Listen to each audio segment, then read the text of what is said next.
going on? I'm Ricky Lee. Torch Life Gang. Welcome to Table Study. Hey, we got a special guest here. I'm going to introduce him here in a second. But this podcast was started to inspire you, to help you learn, to help you grow. It's based on biblical principles, and we put everything on the table. So, welcome to Table Study. I encourage you to share it, like it, all that fun stuff. Yeah, baby. So we got my man Brandon. Hey, what's up? I'm gonna give I'm gonna give him full. I'm gonna give him 4 minutes to introduce everything. But I'll just say real quick. I met Brandon years ago. I think before Mars was Mars. Is that 2017? Okay. So we had just opened Mars, but I was cutting at another barbershop. Anyway, he's been around, man. He got a bunch of kids now. He's married and all this cool stuff.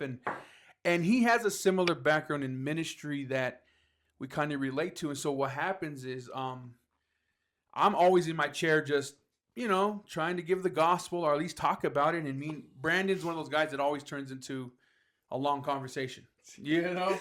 So there's some times where I'm like, man, I got to get home. My wife's asking where I'm at. You know what I mean? I'm glad it's not just me. No. But I love those guys. I love it. So with no further ado, man, welcome to the table. Thank you for joining us. Why don't you introduce yourself and anything you want, and then we'll start jumping into some questions right here for you. Yeah, thank you guys. I'm super stoked to be here. Like Ricky said, this dude came across my Facebook forever ago. Randomly just popped up. Everybody that I knew was getting cut by him.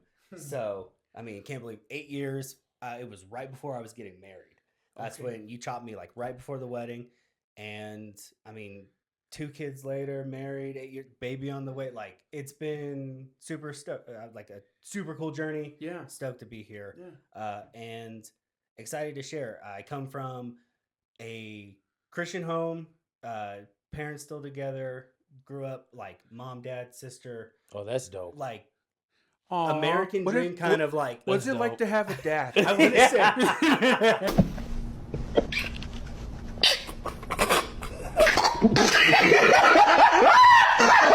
I grew up real white. I feel like he's like the white friend we don't have be in the ashamed hood. Don't be ashamed about that. I'm on the opposite side of the. Don't let us shame. But grew up that way. Went to Bible college. Was a youth pastor for a time. Now I'm in a tech world. Like, God's done put me on a crazy journey. So excited to share and be a part. Awesome. We're going to talk about that. So that was one of the first things I wanted to ask you was, so you grew up in a Christian home. Yep. From the age you can remember, just kind of born into the family, or yeah. I was born on a Friday. I think we were in church Sunday. Got it. That Got sounds it. about right. Legit. Yeah. Got yeah. it. Okay. Yep. What denomination did you grow up as? So grew up Assemblies of God. So very Pentecostal. Ooh, there's some gangster Christians. What do they believe? So That's Because interesting. I got some rumors that I've heard. listen, Pat, we got 12 fundamental truths. Okay, I had the card in the pocket. He said all of 12 it. fundamental. We got everything. No, but like I grew up. My dad and mom were youth pastors when I was born. My grandma on my dad's side had a tiny little church in Alamogordo, New Mexico. Named her street Gloryland Way. Like, come from a line of like Pentecostal pastor. Oh, like, fire! We're gonna pray the carpet off the walls. He knows it. He knows the jigs. He Oh, knows the jigs. yeah. He knows the jigs. Yeah. Okay. All the Puerto Ricans that I knew in college loved me. Let me hear the worshipers.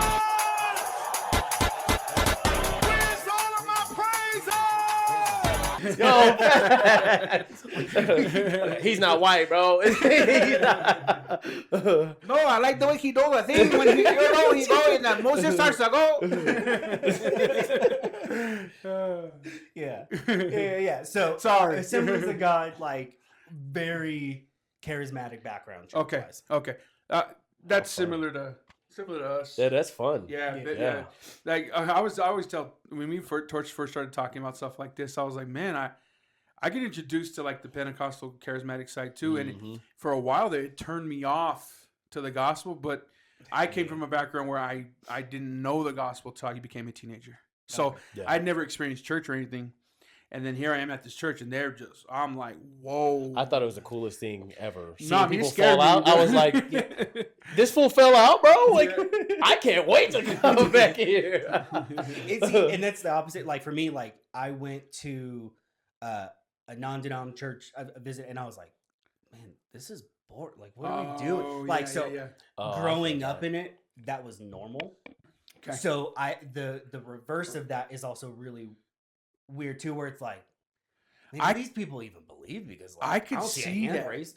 Yeah. like I yeah. can see that if Do you they grew love up in God? it. Exactly. Yeah, if you grew up in that, you're probably like, man, these people aren't on fire for God at all. Yeah, Mhm. yeah, for Right? sure. Maybe not. I'm gonna say misinterpreting, but you're looking at the way they operate during the service, and it probably correlates to like how you think someone is saved or not saved, or because I know I kind of did that, right? Yeah. I feel what you're saying. Like I went to a couple other churches when I left the Pentecostal side of things, and just me just searching. Not that the church was bad, just I'm searching and I'm trying to figure it out and stuff. And I was like, "Has the deer panteth for the what?" Oh my gosh, Yeah. bro! Like, Yeah. Yeah. put me to sleep. You know what I mean? Like, but okay. So that's.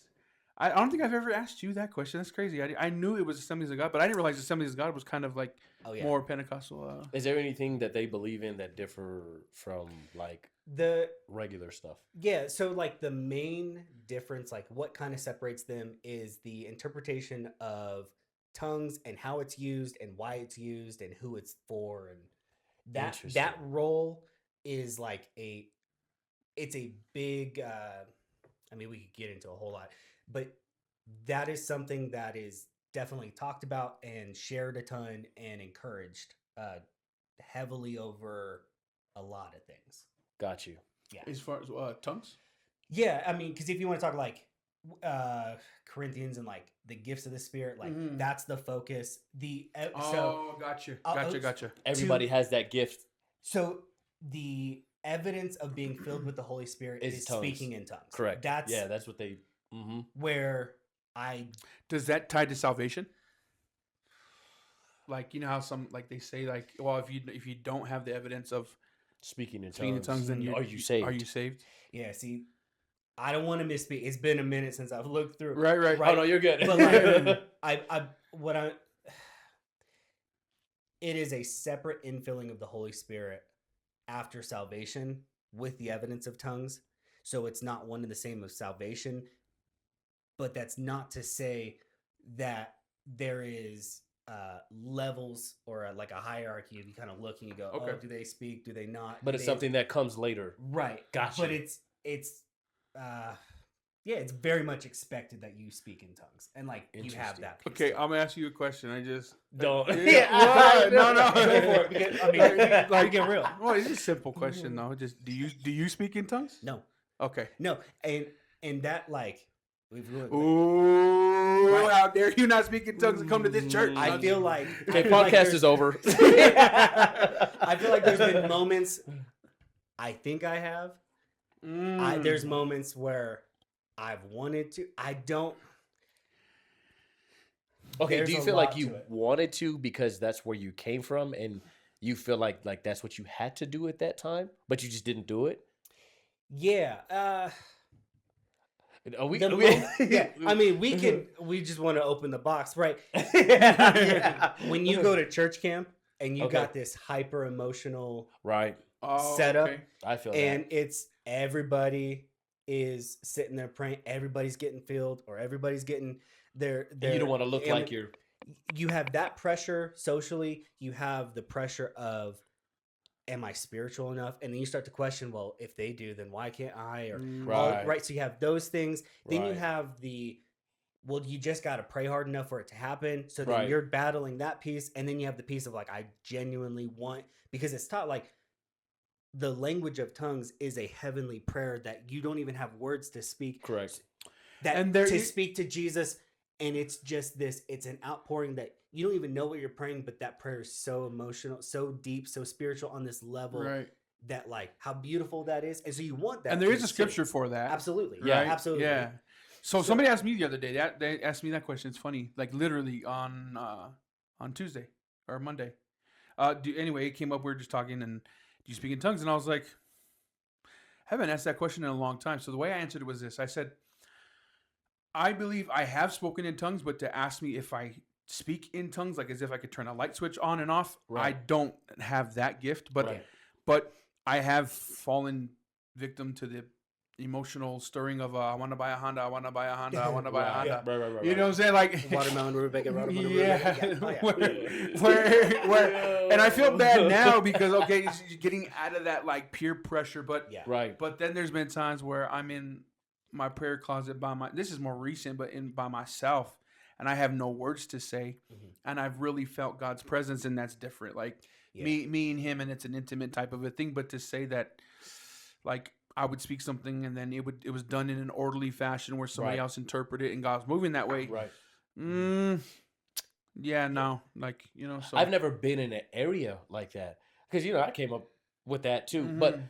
as I started school, reading the book of Acts, when you hear about the Holy Spirit falling and them speaking in different languages, Yeah. and tongues, Mhm. and then how later on Paul says there has to be an interpreter there.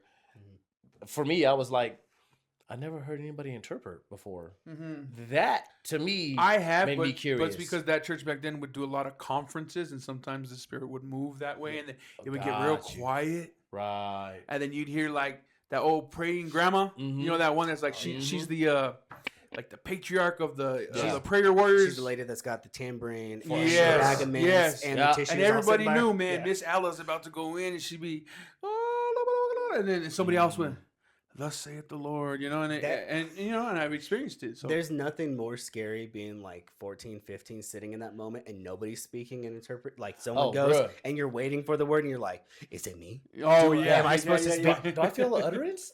And you just go, I don't know. I don't want to do. I think I gotta pee. Do I gotta get out of Yeah, here? Like, yeah. it I just sit here. is. Just stay here. Don't move. Just Yeah. don't move. They won't see No, you if you it don't move. is.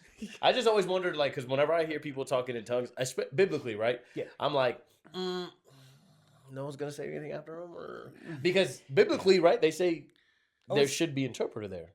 Yeah. Yeah. I mean, So yeah. First Corinthians 14. This is off the rip. Mhm. Paul is talking about that, and Right. with the interpretation, like that is a spiritual gift to be practiced by Yes. people, to be sought after. yes, As he says, like all these gifts are open. So we should. I mean, this is the way that I look at it now. I want to strive to have all gifts, not just that, Right. but the For gift sure. right, of everything. When you're Right. talking about encouragement and just different pieces. Yeah, to some edify the people have body. a gift of faith. Some people Yeah, have a gift exactly. of healing. Some people have the gift of prophecy. but the Holy yeah. Spirit's really moving. You should Yeah. be able to go in and out of all that. Yeah. Absolutely. Yeah, But also know that the Spirit alone decides who those Right. gifts he imparts on, 100%. Right. and being comfortable to that. Which, I mean that verse there is a really challenging. It challenges the way that you think about a lot of things, Yeah. especially growing up, where you read that and you're like, "Yeah, that's cool for everybody, but I gotta have it." Right. Yeah. So, So for a while there, when I got out, I was just kind of mad, and I was just gang banging on every ministry because I was just God is dealing with me, right? But I was angry, and so I just called out, "You're fake.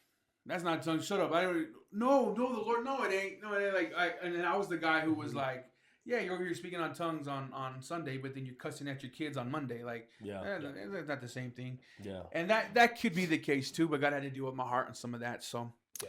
Well, okay, we don't want this to turn into a speaking in tongues podcast. I'm just curious. that's you know a what I great. mean? It's a great intro. Yeah, Look at it is. that. Hey, So we can go. oh, bro, we can go on that. We subject can all day. go. But okay, let's see here.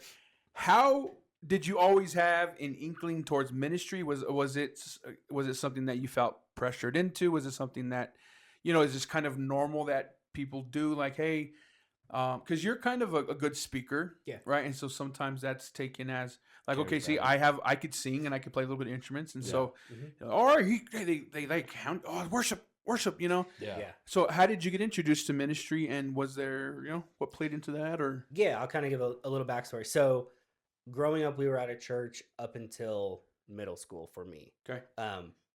Loved it. Grew up, all my friends, we were there Sunday, Wednesday, any Bible study, doors are open, we're there kind of deal. So, my entire social group and people and everything was based around that. The Royal Rangers program, which is like Boy Scouts, Okay. that piece, those are my guys. That's what we did. We were at church. We running around. I also had my parents on the worship team. So my mom sings, my dad plays the drums. So there for worship practice. Holy like cow. I ran around the You church. guys were the I knew family everything. that Exactly. Mhm. Yeah. And the assistant pastors at that time are some of my parents' best friends. So like church and family was hard to separate. It was because it meshed together. They meshed. Yeah. And if we were going out to hang out, we were going to Dion's to grab a slice, it was with everybody Yeah. in church, Mm, right? Yeah. So always was around. And so I learned to really love being there. I And loved that my should be friends. that's church. 100%. I hate to Yeah, burst yeah, everybody's boat, but Yeah. that's the way the community should be in church. For sure. Absolutely. Yeah. Yeah. It was awesome. It was a safe space. Mhm. It was fun to be there. It was fun to hang out. The other piece, well, I'll get to that in a minute. Mm-hmm. So middle school happens, which is just a fun time in life for everybody. And we switched churches, and there was the pastors moved to a different role within the Assemblies of God. Super pumped, but it brought in new pastors to there.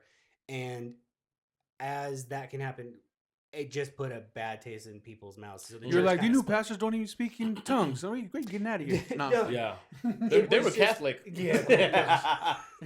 I'm sorry. I'm always banging on Catholics. I'm sorry. So like we bounced around for a minute, and then we landed at the church that we're actually at now still. And I grew up basically in this church from Okay. middle school. I started playing guitar around that time. Dope. So I started jumping in the worship team. Mm, I also was then in with kind of the guys that were the popular crowd, Mhm. buddies with the youth pastor. The youth pastor, when we started, he left to take a church probably 6-7 months. So the new youth pastor came in, and he was a little bit older than just who we were. I mean, 5 or 6 years older than us. So instantly super fun friends. right. And just grew up, had influence in that. The thing I was going to mention before, because that was my social life, it was so focused because where I was going to school, again, I grew up white. I went to a private Christian school across town from where we lived. So Okay. none of my school friends lived near me. So I didn't have the Oh, right. friend down the street. I Right. had the friends at church. Right. So every time I wanted to hang out, it was always them. At church. So that carried over through middle school. Mm. And then what happened in school is because I wasn't around everybody, I wasn't part of this like in group. I got hurt playing sports. I was in the hospital for 10 days. It was a crazy. I had staph infection. It was like a nuts injury Ooh. that happened. Yeah. So I lost a step playing soccer. Couldn't play basketball for a couple years. And when you're Right. 13, 14, like, dude, That takes You're done. Yeah. Yeah. Mm. so I took up music a bunch. So all of my efforts to be relevant and have some sort of friend group got pushed into there. So a lot of who I define myself by switched from sports to music to now church, and my importance that landed me these roles and opportunities to have influence within the church and being friends with the youth pastor. Got it. Right. So if you ask, like, was church and leadership and ministry like always a part of it? No, but it was a very easy path to go, oh, I could do Undertones. this one day. There were undertones of it. Yeah. How sick is this? Like, I have the best time. This is the coolest job in the world. I have Facts. the most fun. Yeah. I get to hang out and just be goofy all day. Yeah. Sign me up. Yeah. So let's go look at Bible colleges once that starts rolling around. And I focused on one school, and I didn't even apply to anything else because I was like, I'm going here. This is what it's I'm gonna gonna be an intern, and I'm gonna be the youth pastor. Like Yeah. that was the only plan Got that you. my brain could. So come that's up what okay, because I wanted to get there next, like Yeah. how you actually started serving in ministry. But real quick, with. before we Yeah. do you think, and we've talked about this, I think, during one of our haircut sessions, but hearing the background, because I know how I felt like this too, was did you ever feel like, okay, we went to Dion's together, we served together, did you ever feel like now, who you are now, looking back, that there was a little bit of a disconnect when it came to evangelism?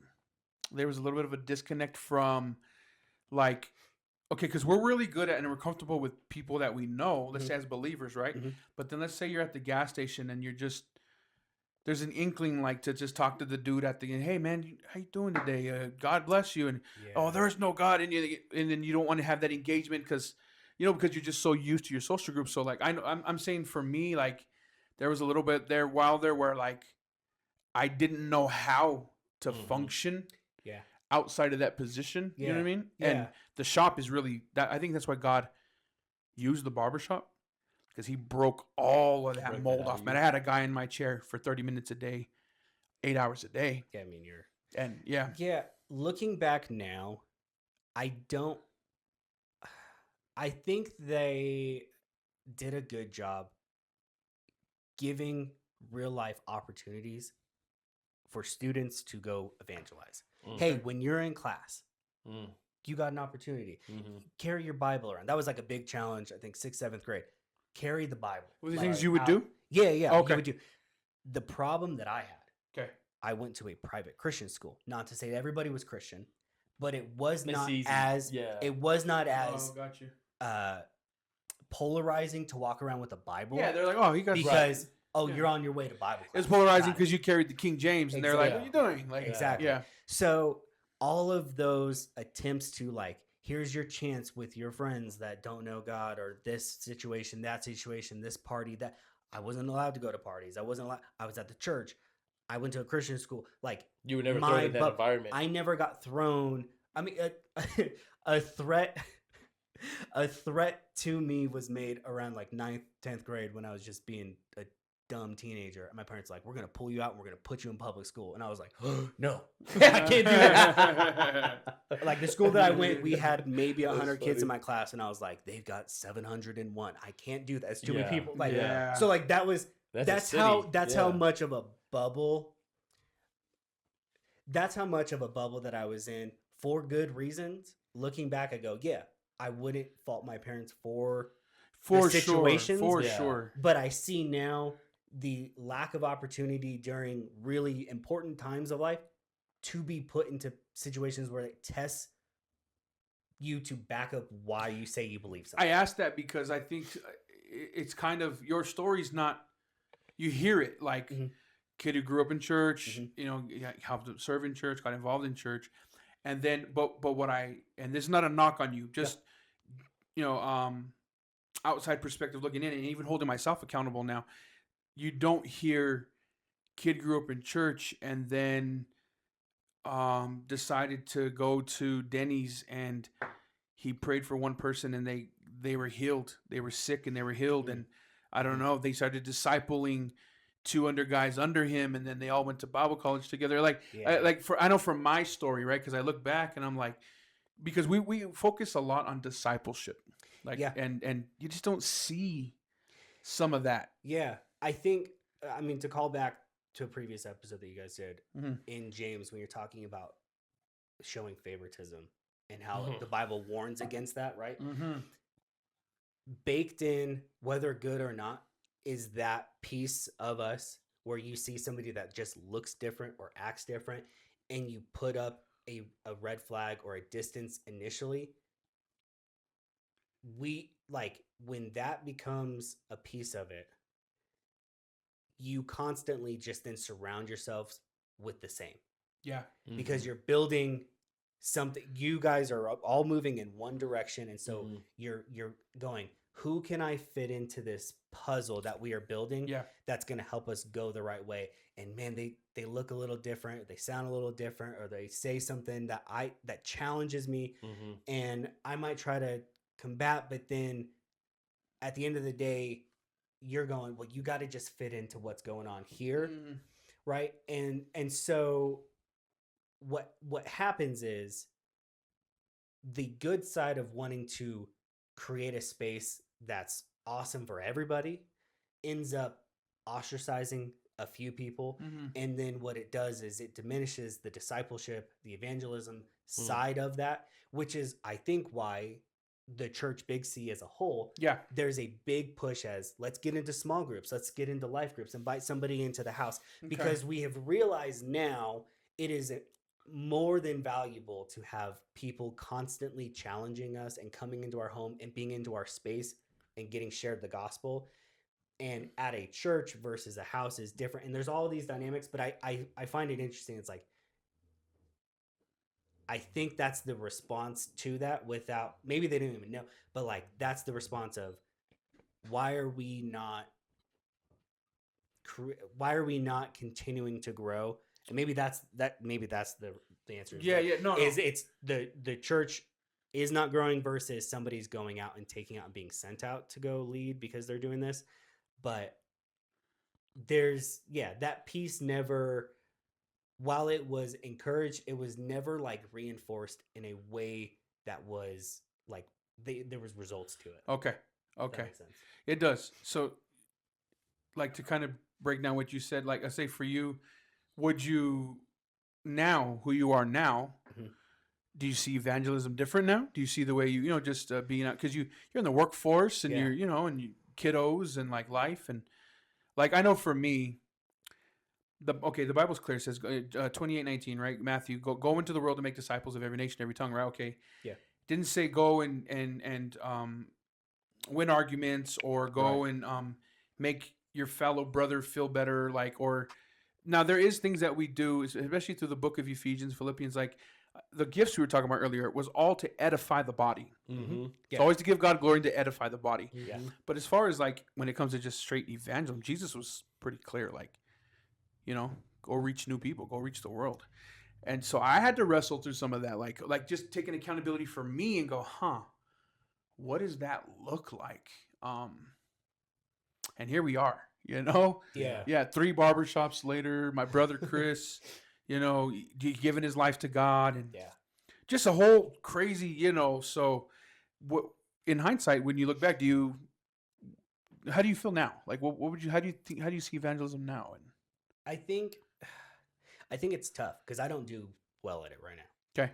That's something that like And not everybody's yeah. called to going with a bullhorn No. on the corner. Right. So yeah, but I was watching you guys in my rotation of things.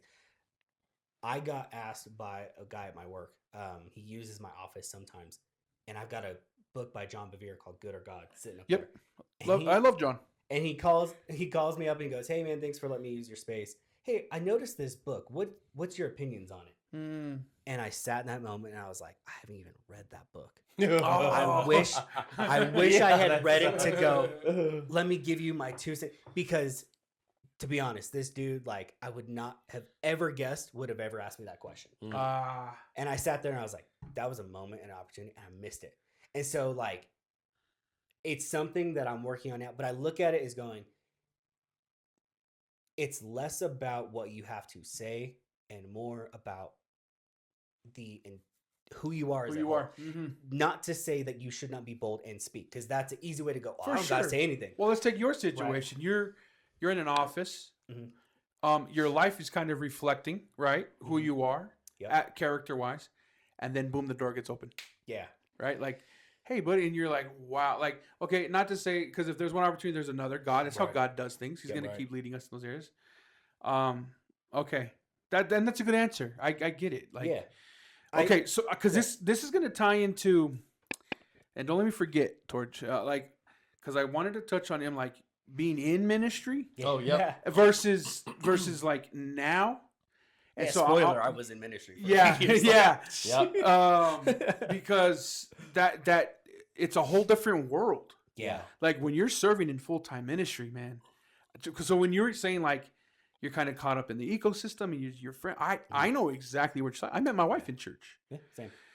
and now I'm like, part of the reason why I kind of stepped out of ministry, and this sounds bad. It's not bad. It's just more, this is the journey that I was on, but I didn't want to raise my kids in the same environment that I came up in. I wanted them to receive the gospel from a discipled style of the gospel, and I figured I'm their dad. Authentic. I'll be the first one to disciple them. Authentic, yeah. And then God had to take me through some journey of not being a lone wolf, and now we have Church 330 and all this. And I've connected with some really good guys and mentors and stuff like that. But okay, let's go here, and then we'll pivot back to the ministry versus workforce stuff now. Oh yeah. So you get introduced to ministry. You're young. You're playing guitar now, and you're playing your heart out for all the little church girlies over there. 100%. And you're so slick. 100%. I was so bad at talking to girls. That was the one chance that I had to look good. That's funny. Now things are starting to progress, and you're like, hey, I think I want to do this because you mentioned Bible college. Yeah. So, what Bible college did you go to? Give us a brief experience of that, and then let's jump into. Now you're in ministry, man. Yeah. Okay, that little bridge. There's a bridge and an off ramp and a jump back. Okay, off. So all we right, got- all right. So the Assemblies of God does a cool thing. This is something I love, and it's called their Fine Arts Festival. It is discover, develop, deploy is their pieces. DDD. Shout out them. Okay. Discover talents that God has given you, develop them, and then go deploy them out in the world. Oh, okay. So they host, for lack of better terms, an American Idol style America's Got Talent competition. Oh, dope. And they have Hey, how does that work? Where's it at? Talent show. so there's a church that hosts it. Oh, dope. There's Like a different big rooms. conference? Yeah. So dope. my dad runs dope. the scheduling. I've helped the last couple years with like scheduling and on-site check-in and all Huh. that They still do this. stuff. 100%. Oh, no. Oh, it's massive. Hey, me and you, we're going Hey, to we break in there. this. Hey, we in there. That's as like 5 or 6 years ago they added that in. So like That's you right. can you can preach, to dance, to play an instrument, to do a children's lesson, to write poetry, to do art, 3D photography, all of everything. If you Interesting. can think of it, there's stand-up comedy is a new thing. Like if you've got something, let's develop you and this talent and let's go use it in the kingdom. Is the idea. Interesting. So they host a regional competition. You have to qualify to move on to the national competition. Damn. And so every summer, That was a big thing. they go to usually every other year it's in Orlando, Florida. So they have the convention center. They've got a massive ballroom. The years that I went, we went to Indy, Detroit, Charlotte, Phoenix, Louisville, Phoenix again, Orlando. That's crazy. Columbus, That's and, like, crazy. They had like the hockey arena where the Red Wings play sold out for that. What? Like massive. Holy cow. Welcome to the AG. It's crazy. Yeah, You would think that- AGers are out there, bro. You would think like it's the biggest Pentecostal denomination. For sure. And like Holy it's wild because it cow. doesn't like people don't know it as much, but once you like figure out, you're like, oh, like this is. I mean, it's been around since like the 20s with Azusa Street and like a big revival there. Hey, Azusa Street was So, true, though. like, yeah. That spawned off of this. So they do this. So every year I'm playing guitar. I'm in this thing. I'm doing preaching. I'm doing human video, which is like acting with Yep. music, right? Yeah, like drama. Drama. Yeah. Exactly. So Yeah, yeah. I'm doing all of it. So I make nationals 7th grade all the way through my senior year. So I'm always a part of these things. At the Damn. conventions, there are booths with all of these Bible colleges that are there. Oh, So that's where I fire. start to figure out like, oh, I Gotcha. want to go to Vanguard. It's out in Southern California. I'm Yeah. like, I'm an LA fan. I'm glad I Yeah. didn't go. I would have been broke.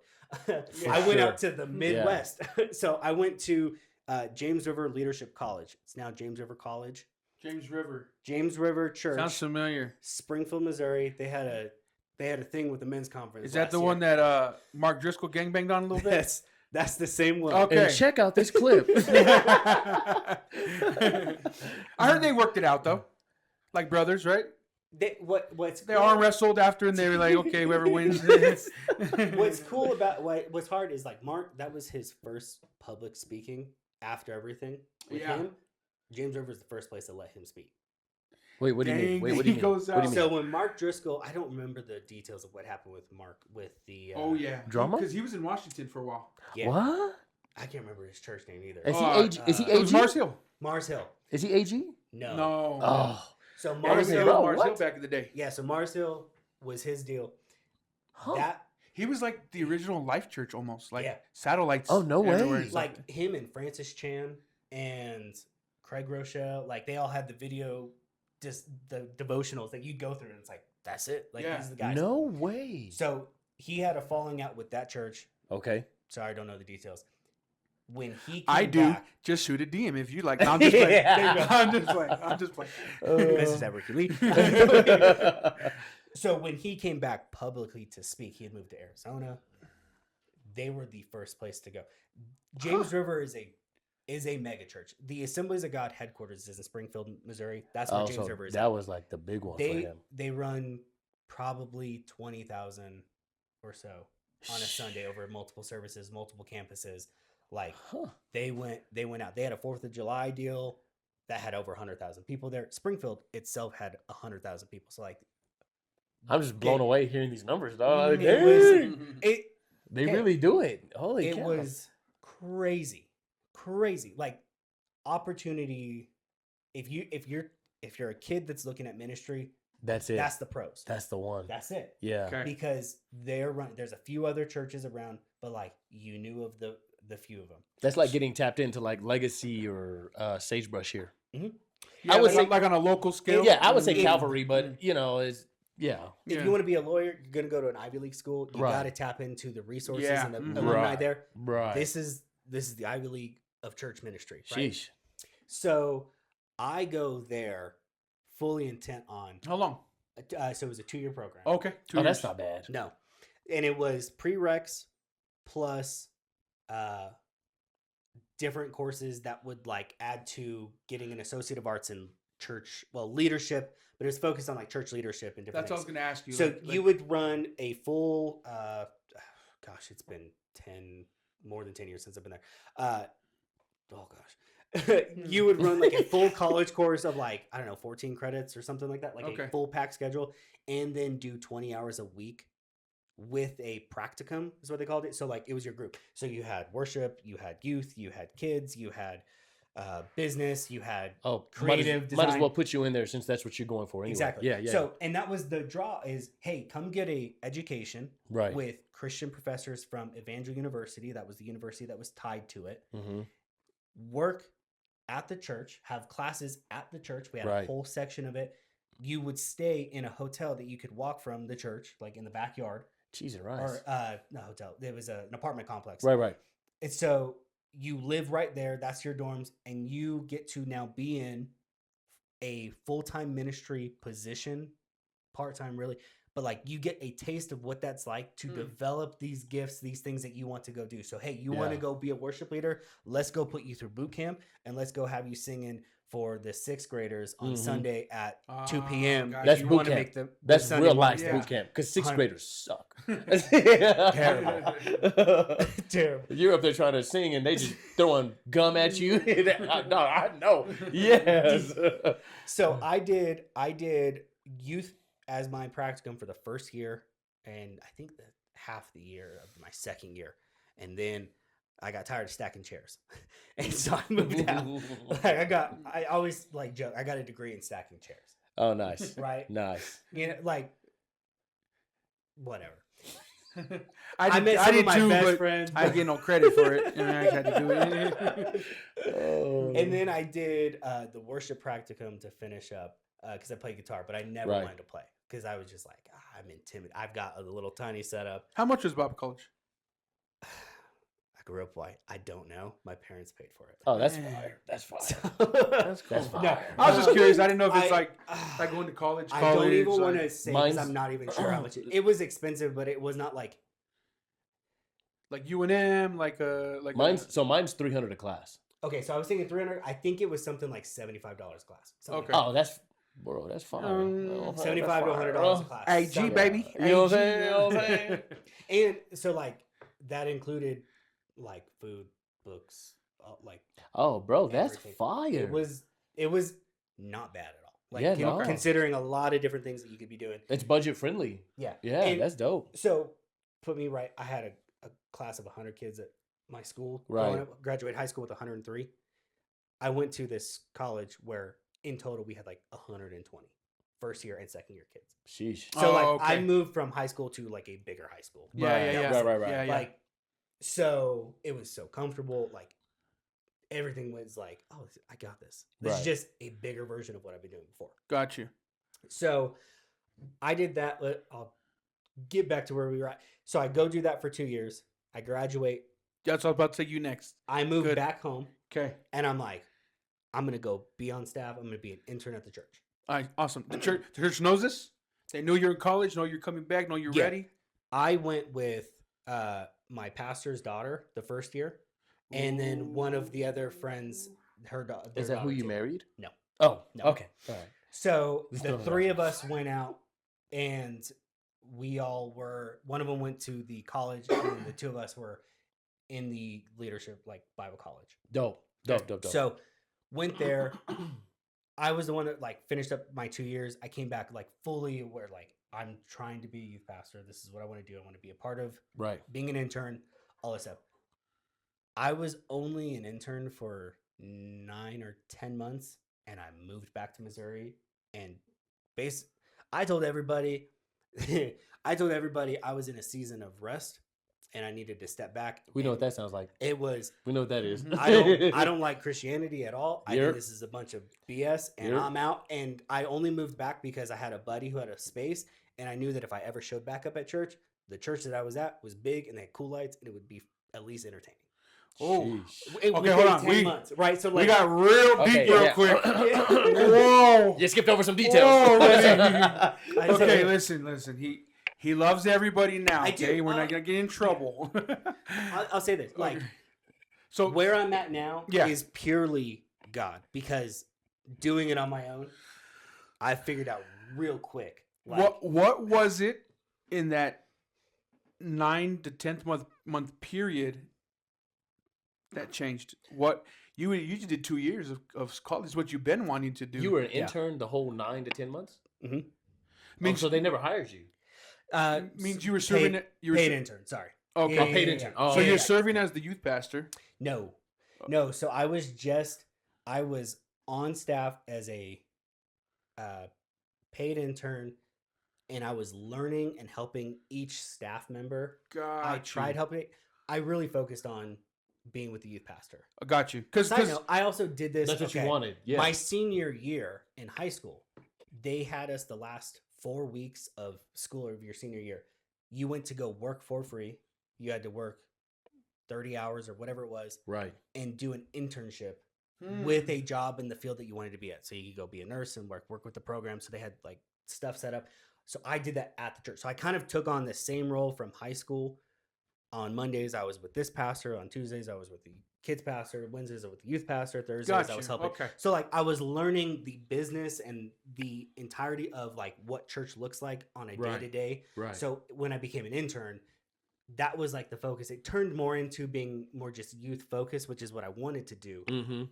But yeah, that was the role. It So was I kind have, of so I have to ask you. So you went from Mhm. you said you went from interning Mhm. to I'm moving back. Mhm. Christians bug me. yeah. What happened?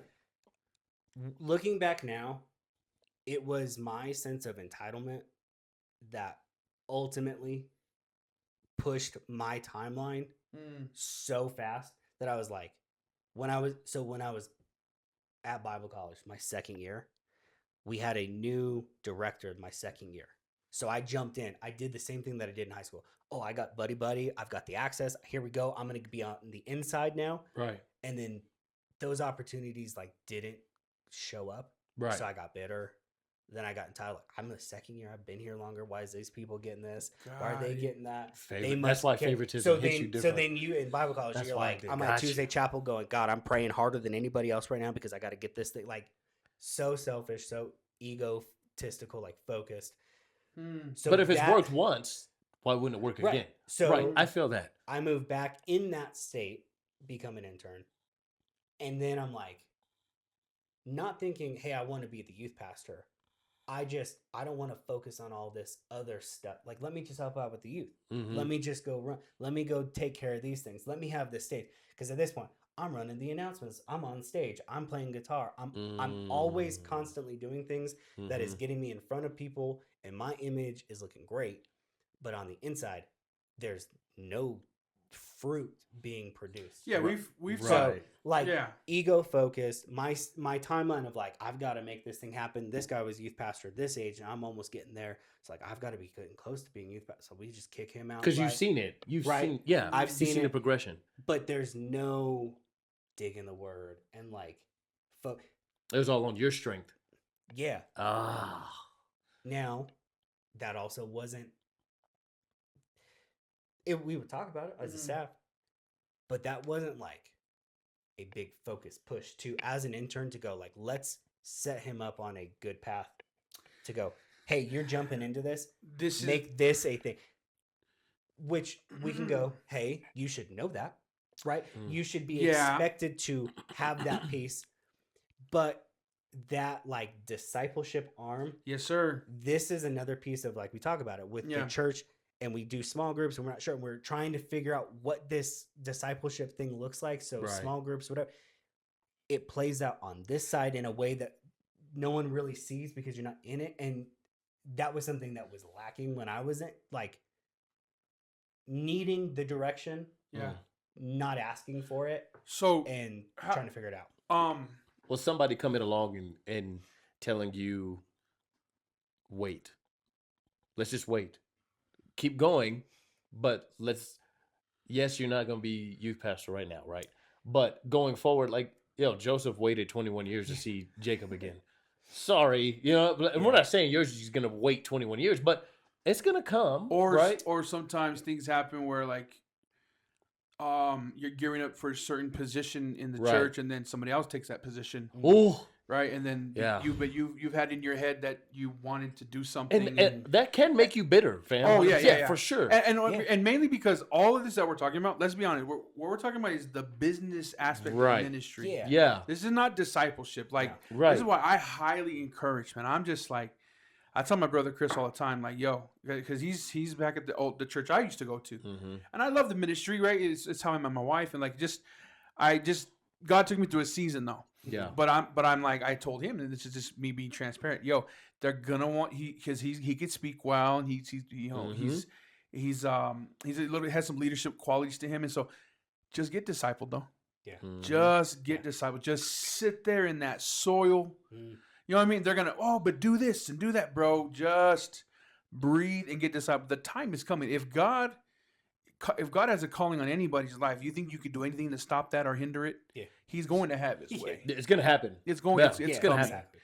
So you went through a season of. You're back in Missouri now, right? And you're like, man, you're just kind of. Are you angry? Are you disappointed? Are you sad? Are you?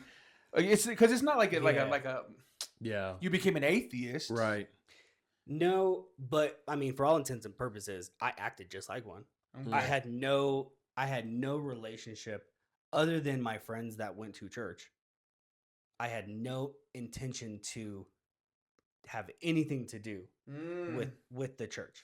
Did you tie your relationship with the ministry with your relationship to God, and now that ministry was gone, you could feel that like there's a little bit of a void there, but because of the way you found your identity in ministry versus finding your identity in Christ? You're lost. Yeah. You kind of. Yeah.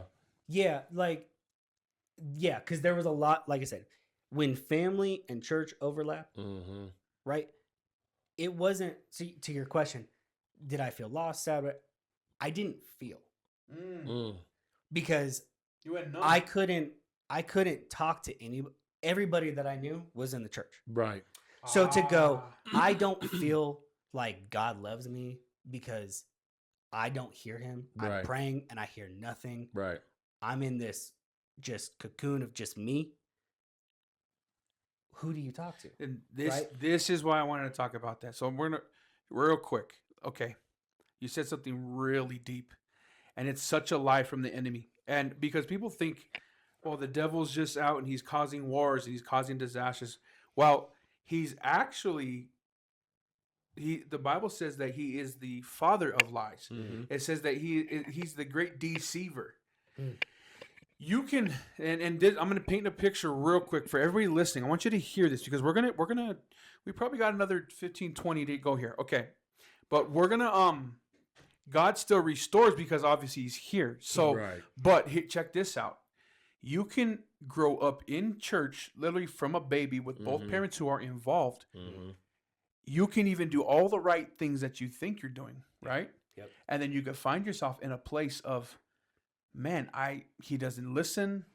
Maybe he's not there. I thought I did Maybe everything I right. thought I did it right way. Mhm. And it's such a lie from the enemy. Like if you're finding yourself in that position, like Yeah.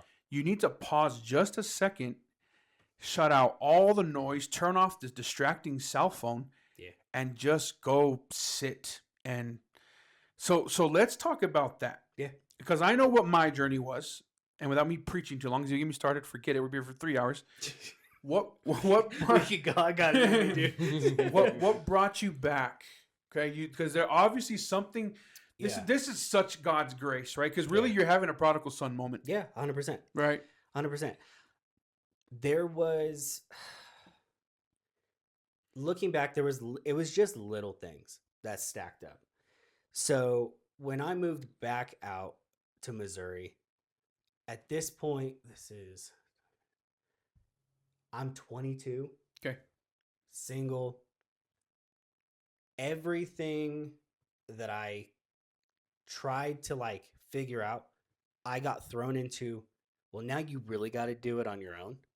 So I found myself, prodigal moment, I found myself sitting in a townhouse that probably 20 different dudes had rotated through from the college that was just disgusting. It was just a gross just house.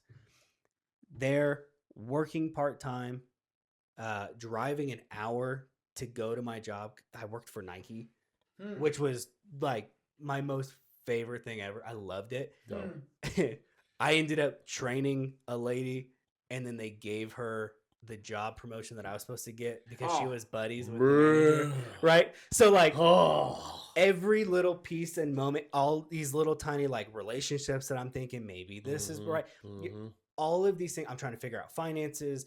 I get broken down. I got no money, and I reach out to my parents like, can I get $10 to fill up my car? I'm sorry, I'm getting paid. I don't have it. I got to get back an hour. You know, like everything I tried to do literally just completely failed. Fell on my face. Done. At this point too, I'll be careful with this. You don't have to be. Put it on the table. Put it on the table. I never drank in my life. I started drinking around this time too. Oh, Okay. dope. Hey, what was that like? Oh, it's fun. Let's go. No, I'm just kidding. I'm just kidding. Go give me a beer. I showed up my first night moving back from Missouri. We go out for my buddy's birthday, and he's like, "I'm buying everyone drinks. Everyone have stuff." And there's like, "What are you drinking?" I'm like, "I've never had anything." I'm like, first thing I saw, I was like, "I'll take that." Yeah. And they're like, "All right, sick." And Tried then, it. and then you're like, terrible. Bruh, Finished the to rest of this that and was day- like, "What To in the this world?" day, I don't get how people could drink. Like, I'm like, bro, there's no way it tastes good. Like, to anybody. Like, Yeah. there's no way. like, there's stuff that just doesn't. There's- I'm a girly kind of a guy when like on my anniversary and stuff. Oh, yeah. Me and my wife will have Yeah. like a mixed drink or something, but yeah, No, it's all disgusting. See, Mm-hmm. different there, but whatever. And some people do. Some people like that bitter. Oh, man. Give me a Okay, what do little- you? a Okay, light what did you latte. drink? I got a Boston Lager because that was the first thing I Oh, could think of. nice. Okay. I was like, it's the oldest, like probably the last commercial I saw for it. Now I'm like, we still Was it like good? beer. No, it was awful. No. I hate Okay, it. all right. I like it now, but like, what? In the beginning, you're like, yeah, this ain't It it. was no, but so like at that point, like so I start drinking, and I just started just being whatever I want. And for a guy coming in Right. ministry, that's a very taboo thing. Oh, bro, Oh, yeah. you're That's- out. You're out of the Yeah, crew. that's a very like Yeah. I am backslidden. Mhm. I am, Oh, it- you know, like It's, I mean, I love my dad, and we've had these conversations, and he knows like we drink every once in a while, not a big deal. To him, it's a sin. mhm. So like I grew up like Because it's drink. altering the mind. Exactly. Mhm. exactly. Mhm. So at that point, it wasn't. I'm trying to replace, at least not intentionally, Mhm. but I was just. I don't really care. I'm just out here hanging out. I'm gonna do whatever I want to do, and so I don't even know where I was going with that. Oh. So I get to this point where I'm trying everything and I'm completely failing. And I get one night, me and my buddy, I'm beyond drunk. Top 2 worst drunk I've ever been. Terrible. Mhm. I think I'm gonna die. Dang. Like my buddy thinks I'm gonna die. Dang. I was in the bath, like It's almost dying. he had to move. I probably would have choked and died had he not moved. Terrible. Sheesh. And it kind of shook me up enough to go, I probably got to figure out something, Mm-hmm. but not enough to be like, oh, Jesus, whatever. And I have a guitar with me. Mhm.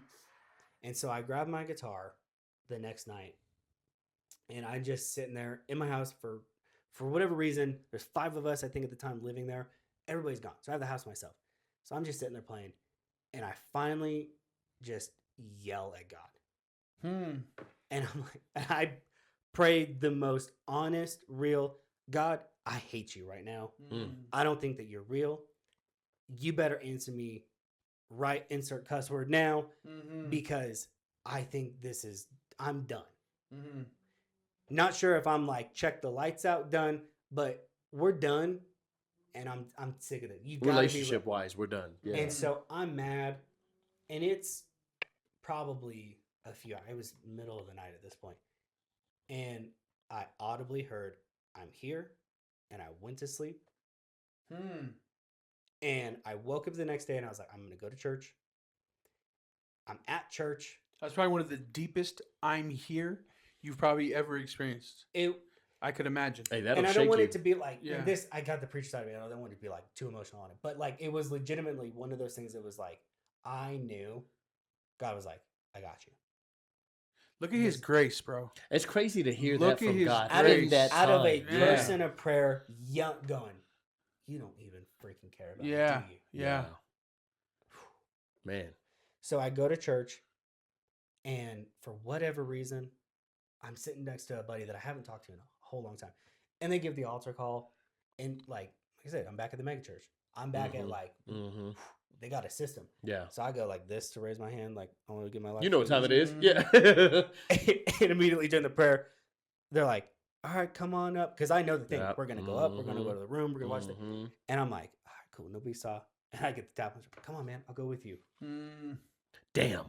And I'm like, okay, Here's I know what this is. the walk of shame. right. So then- right. Because everybody in the church, you probably know a lot of people in the church there. Yeah. So you're like, they're like, oh, Oh, look. Oh, Where look. we sat, I walked by all the college kids that I had just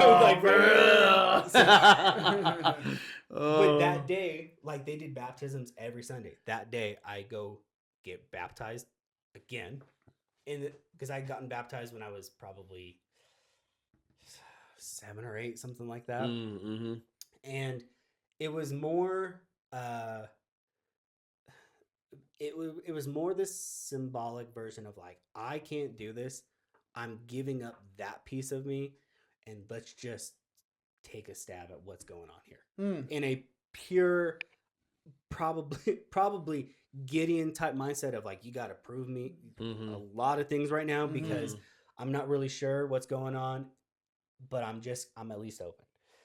And so from that point on, I started reading. Situations happened where some roommates moved away. I ended up moving back home here, moved in with my parents. The day that I moved back, I moved back on a Tuesday. The next day was church.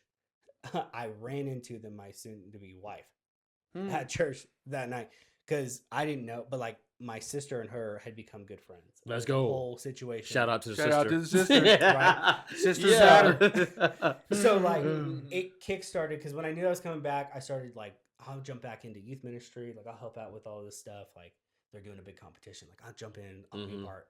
I'll find something to do. I got to find a job, but like we'll hang out. But I came in a roundabout way to this very like, I've seen whether my life, see, and this is the piece about growing up in the church where you sit there and go, well, my problems aren't that bad. Everything that I went through, I had to go through. And real problems are real, whether you're dealing with first world problems or like legit, like hard problems. Yeah. A problem's a problem. You got to deal Yeah. with it. You got to work through it. All of those things, everything that I went through pushed me to this space of, I cannot do this by myself.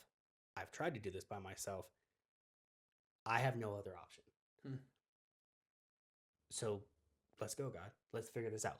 Let me actually do the things that you say to do that I know I should do, like Right. pray, like Right. read. And the perspective changed, and then God started revealing himself in completely different ways. So to make long story, this is about the time that I meet you, Okay. because this is 2016 when Mhm. I moved back. And my wife and I got married in 2017. We became youth pastors at the beginning of 2018. Oh, gotcha. So like trajectory. Yeah. That's not it though. Like there's another, So church gets real freaking difficult though too. Yeah. And when you're in ministry and you have to be what happened is church and family were here. I moved to Missouri and I had nothing. The only way that I knew how to build everything back, trying to figure this thing out with God, is church and family just became intermeshed again. Okay. You started doing what was familiar. Exactly. Yeah, that's Exactly. So I became a youth pastor at the church, and it was family and it was friends that we knew, people and stuff. I love these people. They're like my pastors now are like second parents to me. So I love these people, but it was I'm there all day Sunday. I'm there Sunday night. I'm there Monday night.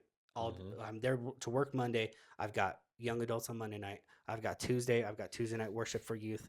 I've got Wednesday all day. I'm there We've till talked about 11:30. it. I got a brand new kid. I got Thursday, and then I got worship practice for church on Thursday. Then I got Friday. Friday's my off day. Oh, but hey, we're not making enough money, so can you guys clean the church? We'll pay you some. Yeah, so Friday all day I'm cleaning the church. Saturday we're all cleaning the church, and then we're back on Sunday. At least they paid you, man. Right. Mine is go Just go clean. get over there and volunteer that. What? Yeah.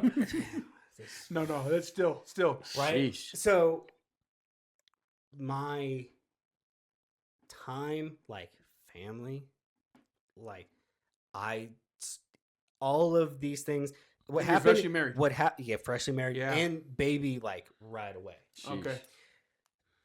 Like right What- away. You ain't getting no sleep. Like yeah. we had him 3 days before our first anniversary. We celebrated our first anniversary in the You hospital. didn't put one of those Oh, like. he was right in there. You didn't put one of those like. Wait, it's a preemie baby. Yeah. That's a grown baby. We talking about. That kid's 5 pounds. It's a funny story. So like we're in That's the how hospital. Roman was born. That's what I'm saying. we're in the hospital, and I have a meeting with the AG Sheesh. to get my license. Sheesh. So I got to go meet with a bunch of people, all the presbyters and all these people. What's the license for? So you have credentials as a minister. Right. There's 3 different levels. You can be credentialed, you can be licensed, and you can be ordained within the AG. So you have to be credentialed for a year in order to be licensed. When you're licensed, you can marry and bury. That's basically it. Oh, dope. And then you have to be 2 years there before you can be ordained. Sheesh. But when you're ordained, you're expected to be taking on like a senior pastor role. Oh, of the church, right? Got you. So I'm going for my license, I believe. I go to this meeting and I'm filling out the paperwork. And so they're like, so you had a baby. They're doing the math. They're like, you had a baby and you got married 3 days later? I was like, oh, I put the wrong dates. They looked at me like, Bro, about they to was kick him. they was finna stone this guy. 100%. Go out back. Yeah. Like, oh. So, we could get into. They asked.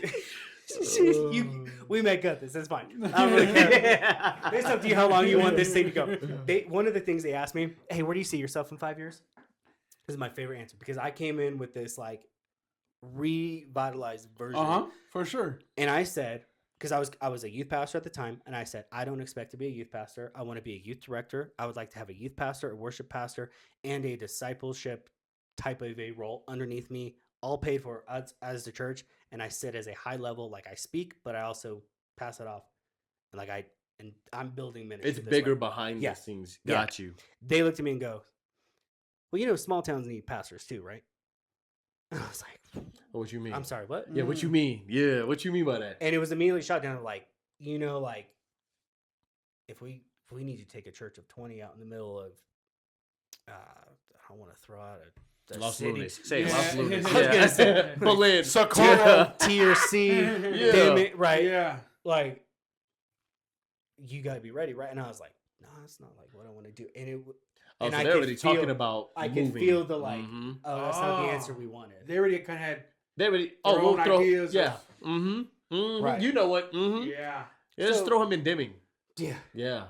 What? I just got back. Like, yeah. Yeah. Ooh. So, Mm-mm. and to me, I was like, that's weird. But I'm like, whatever. Like, our church is one of the larger ones.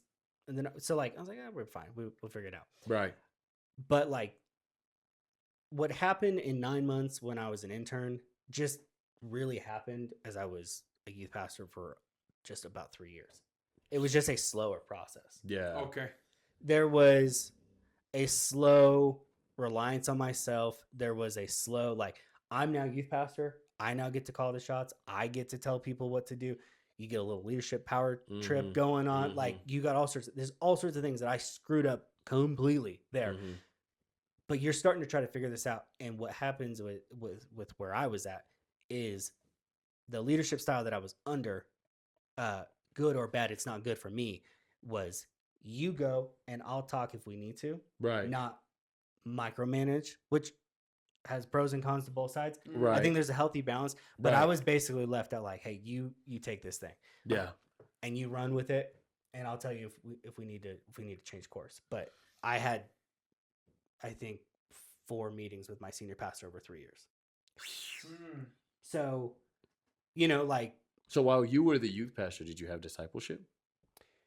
I mean, you only met with senior pastor 4 times, so I would think that the discipleship, because I think when people become like youth pastors and stuff, even pastors, the discipleship stops. it does. Most cases, it stops because I viewed so I didn't have discipleship. I had people that I knew I could get to work, and I had cool dudes that I was like, I trust you enough to be able to go stand up on a stage and say our announcements and not fumble over it. I had people that I knew could come up with a fun idea for a game. I had people that I could Creative probably teams. ask to go, hey, on a Sunday night when we got small groups, can you share just a little bit? Right. So I don't have to figure something out.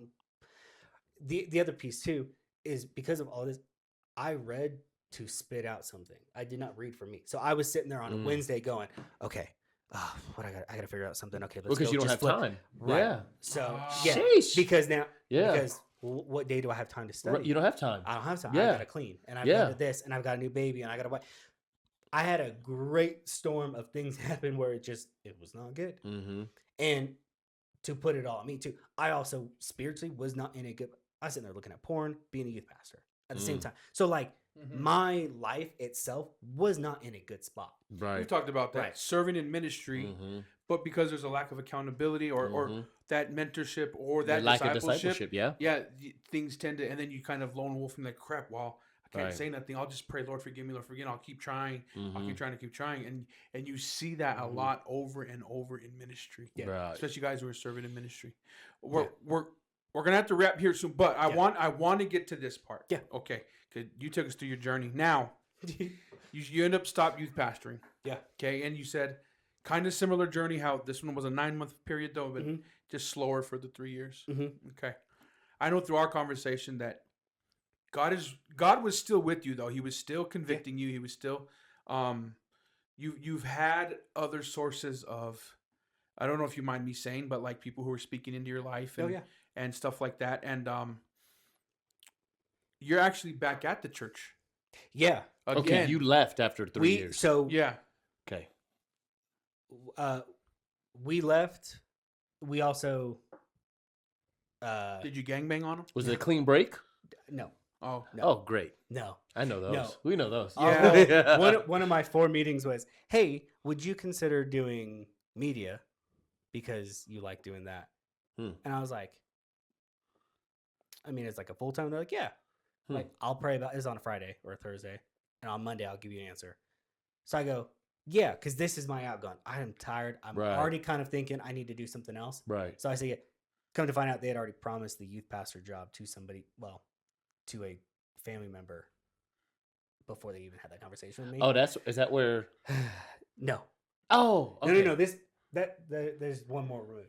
Oh, okay. Okay. Yeah. Gotcha. I'm about to say, oh, that's gonna be a good one. That's gonna be a good one.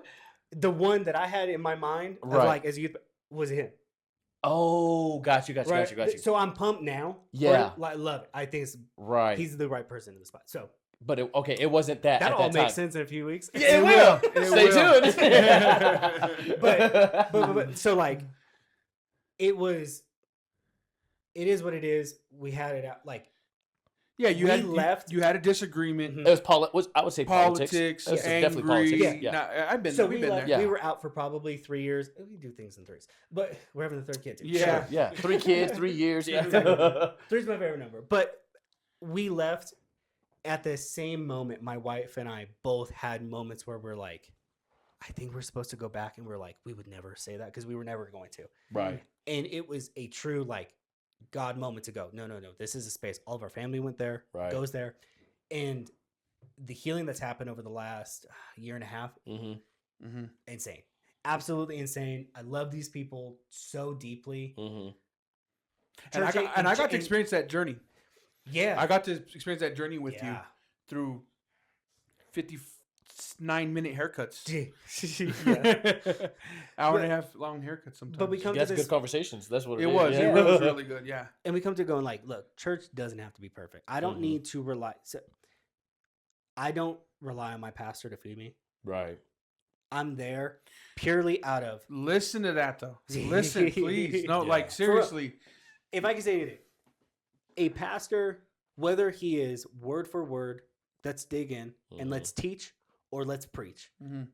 He is a tool to be put into your tool belt of what Mhm. you go through Yep. in your spiritual life. When you are being fed daily by the Lord within your own time, within meeting, and within hanging out with people, Mhm. just grabbing dinner, Mhm. right? And then you show up on Sunday with expectations that God's going to speak, but I don't need this to sustain me. 100%. It absolutely shifts everything. Also being removed from the other side of it. I Get- know how the sausage is made, but I can go. It does not matter. I do not. Well, guess mind what or it frees care. you to do? It frees you to actually come and serve the church the way it's Yeah. supposed to be served. Yeah. Not with your So- hands open and trying to ego chase things. And this, so the crazy thing too. So like when we came back, I worked on Sundays. Okay. Mm. So I worked it out with my boss. All of this, I'll tie this in real quick. Every little thing God was in, because I started this job that I'm in 3 years ago, Friday. Again, 3. Yeah. I started the job knowing I have to work on Sundays. yeah. And my wife and I were like, well, I guess this just is what it is. This is a better paying job. This gives all these opportunities, whatever. So we take it. We start going to this. We're at this other church. About a year and a half in, I reach out to my boss and I'm like, hey, man, church is super important. Is there any way that I could make up some time I remember throughout this. the week? Yeah. And he goes, hey, man, I actually got a project for you. If you could come in, I work at 6:30. He's like, if you come in at 5:30 a couple days a week and just cover the hours, why don't you take that hour instead of doing your normal job? I have this project. If you could help us out with this. That turned into my role that I'm in now in this massive promotion, which was not expected at all. Like, just because I asked about going to church. Nice. It's opened up doors with my boss where he knows like my whole situation. So like we've worked this out where I was able to go to church. It's God's just grace. Look Right. at this. What I hear, the same way that you were in your room and he said, "I'm here." He's still saying, "I'm here," Right. Yeah. over and over and over. Man, that is awesome. is wild. I have a question. Okay, maybe the last question, Yeah. and we'll kind of start coming to a landing with this, Yeah, we could be here all night. I think- All What- the I just have to go back. questions. Right. which we'd love to have you back. So Yeah. that's not off the table. What would you? A couple of same but different. What Yeah. would you do differently? And what advice do you have that of some young guys that might be in your position now that are just on that role? You know, they're trying to serve ministry. They're hungry and Mhm. they're going to the, what did you call them? Not conferences, but the they're doing all the things, the talent show thing. Oh, and yeah, they're, yeah. they're Mhm. pursuing all the things. Okay, what would you do differently? And what advice would you give some of those guys who think they're called to ministry that way? Yeah, do different, like as in being a youth pastor, what would I do differently? Yeah, all of okay. it. Okay. Yeah, yeah.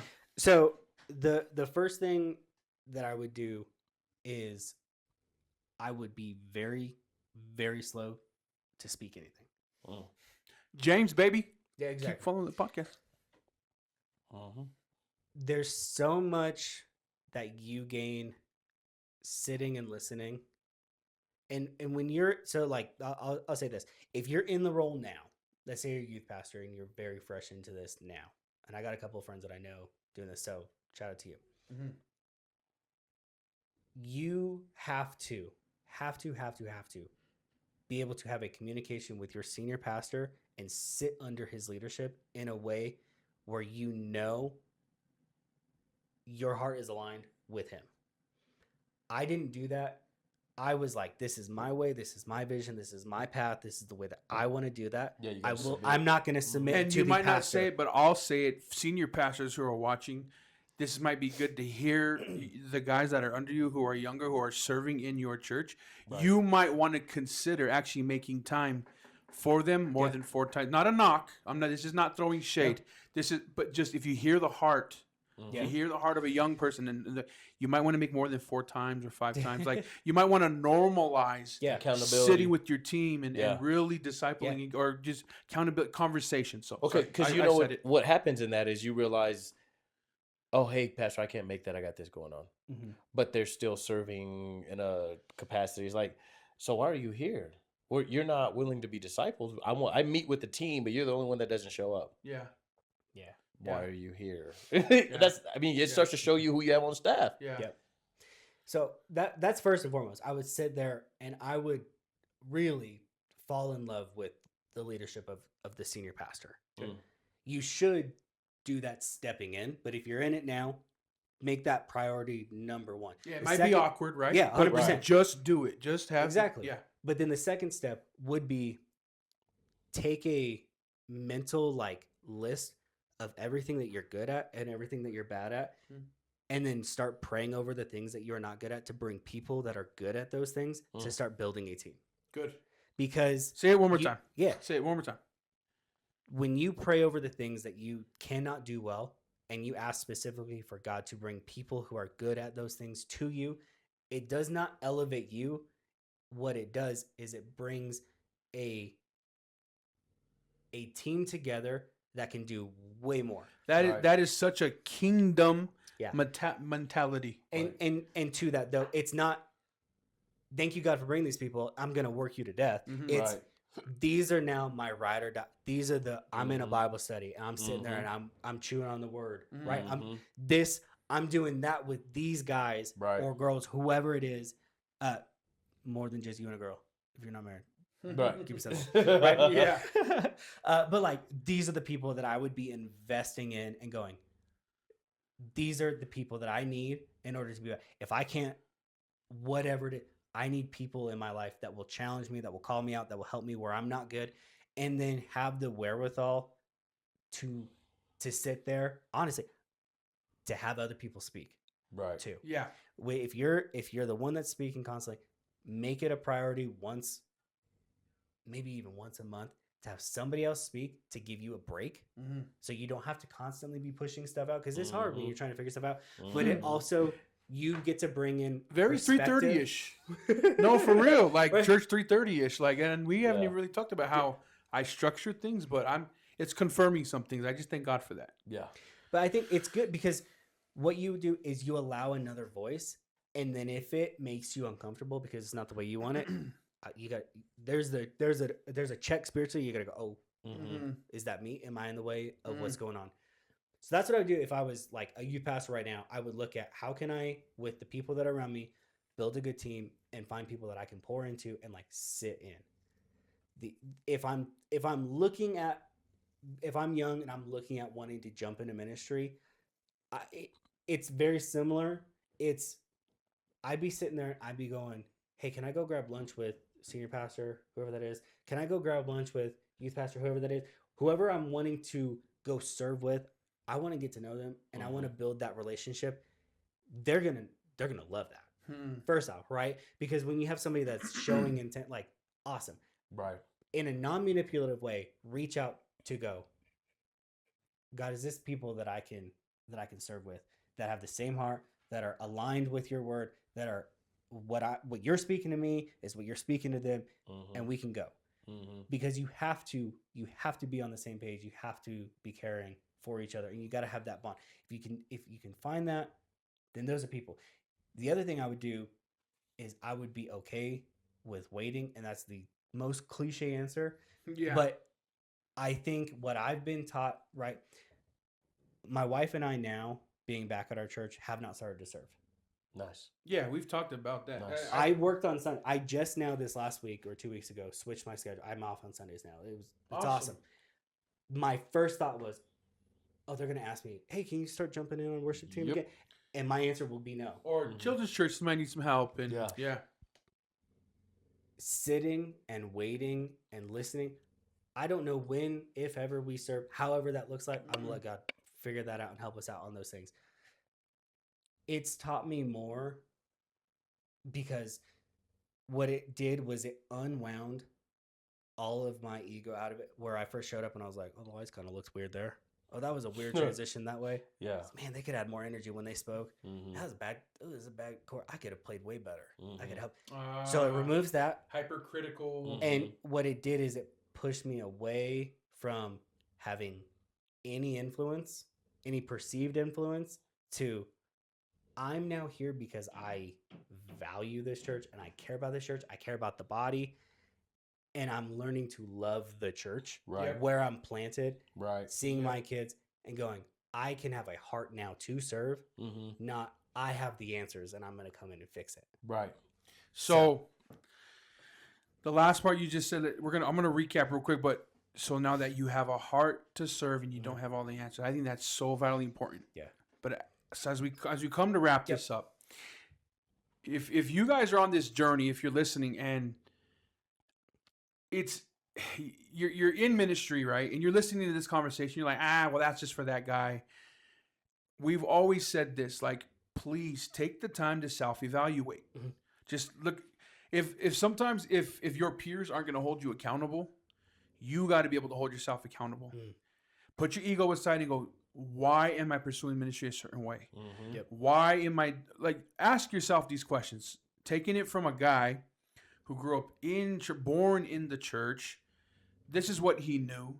Had a desire the desire to serve in ministry is not a bad thing. No. Right. It's the deception of the enemy that teaches us that we can do it, and then we start learning to manufacture things for the business aspect of the ministry rather than letting the Holy Spirit really come in and him moving and discipling and shaping, and when we start learning to manufacture the presence of God, and we have emotional stirrings with the music, and we let the lights set the mood. Well, if you're seeking God at home on your own and you're making the time to develop your personal relationship, the other things will come. God begins to prepare you to serve in ministry. Right. Yep. Then as you come for, you heard his story, like he actually ends up serving for 3 years, and then it ate at him. It the same kind of process happened. Right. Now he's married with kids, and that changes the pressure. You're like, I'm good as a man. I'm gonna take care of my family first. 100%. So that's what happened. But now that if you're not careful, the enemy will use that too. See, nothing's changed, and they've done this, and they've done that, and he begins to put you on an island and feel distant, all because you haven't learned how to communicate your feelings properly. You haven't learned how to communicate in general. Yep. You feel isolated. All these things. You're not on your own. Never, ever. No. We're not on our own. Right. And I think that's the biggest lie, because you hear that. I guarantee you, if you're listening to this and you're in this situation, you're going to go, yeah, you're full of crap. I am alone. You're not. Yeah. It's the Right. biggest lie. Find somebody. The problem, what happens is you're now the youth pastor. You're now the voice of God to people. Right. So you now have the pressure of, I am now in this position of, I have to have all the answers. I have to be perfect. I have to have it all Mhm. together. Mm-hmm. And if you go look at Paul, who literally says, I don't have it all together. I Right. don't know why I do what I do. 1000%. Right. If you can humble yourself enough to honestly, you already say it in your head, but to honestly actually say it and believe it for a minute, it will unlock your ability to be able to find people that you can actually go talk to. Because and your you've got ability to, as a to- pastor, have people that you can share everything with. 100%. Everything. And Yeah. your ability to really hear God Right. on your own without somebody holding your hand. Like Yeah. it becomes a personal thing with you and him. That's good stuff, man. This was good. Thank you for coming on. Oh, thank you guys for having me. Thank you for coming on. This was good. It was insightful. Right. This stuff is not talked about in ministry. It's why we wanted to do it. Mhm. These are those hidden things in church that you just nobody talks about. We sweep it on the rug sometimes, and we're uncomfortable to talk about the things. But if we're family, we have to talk about it. Right. This is why we wanted to have this. So, I know that it's probably not the last time you're going to hear him on here. I would love to have him again. You know, and I just felt this during my heart. I think he should come one of these days and give us a word at Church 330. So Yeah. I'm gonna throw that out there, Yeah. okay? And he Alright. might just let God prepare his heart for one of these Sundays that Yeah. we gather at the barbershop. But ultimately, thank you, man. Thank you for your story. Thank Yeah, you for thank being you. a little vulnerable. And yeah, any closing statements you have, family? We're gonna do it again. Yeah, yeah. I We'll would like definitely do it again. I would like to dive into because we didn't get to touch on with him as far as is like now he's a husband, now he Yeah. found a wife and kids, and there's a whole journey behind that, guys. yeah. Like Right. because you're transitioning from full time ministry to you're a civilian now. Right. You know, like Right. you're no longer in the armed forces, but God is still moving and still using it. So yeah. For now, until we have him back, thank you for coming to the table with us. We love you guys. We hope that this encourages you. Please don't hesitate to, if you need, ask us, write us, leave a DM, whatever. And if you have any questions, feel free to reach out. And until we meet again, Till next time. till next time, Till next time. we'll see you. Peace out. Peace. See ya. I'm telling the world that I'm crazy.